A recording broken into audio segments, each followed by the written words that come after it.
You're watching Explore Tulsa.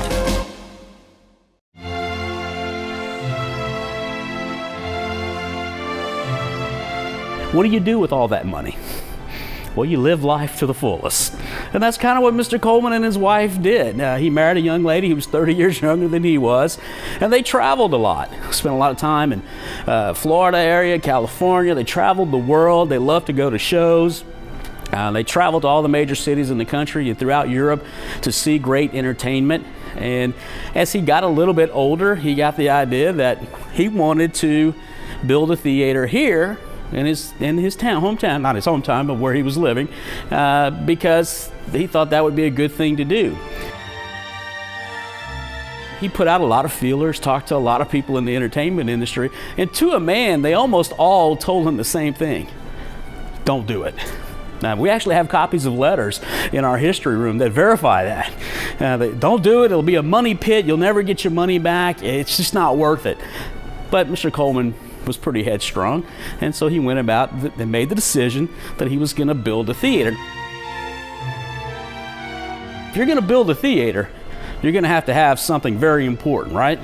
You're going to need entertainment.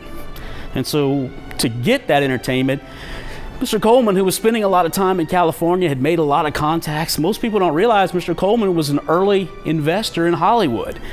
So he asked around about, who do I talk to get entertainment at my theater? And he was told that since you have the money and you can afford it, you want the best.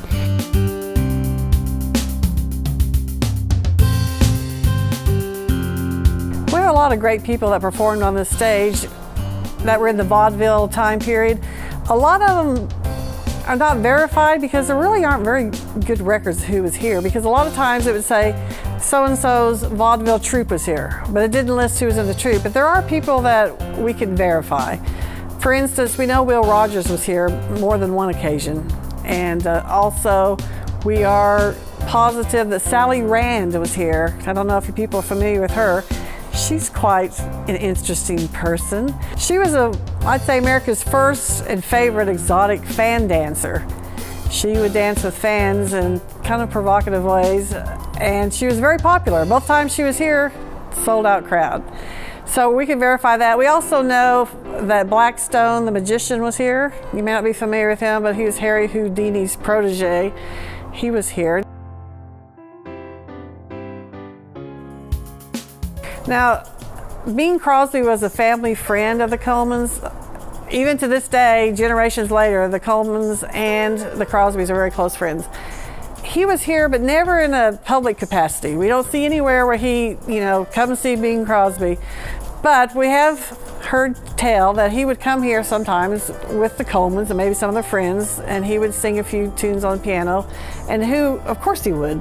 Who wouldn't want Bing to come at least sing every once in a while when he's here? We're typically a live venue. We do some movies, but when we do a movie, it is usually a classic movie or with a special purpose. Other than we do show movies, and for special nights when maybe a group books the theater and comes in and has a dinner here, and then they enjoy a movie. And but for open to the public, we do 3 times a year. We bring in a world famous organist. Dennis James is our house organist, and he plays all over the entire world. And 3 times a year we bring him in and do a silent film Saturday night and Sunday afternoon. And those are great events because the organ was built for this theater to accompany those, probably some of the very same movies that we're showing. So that's a great movie event.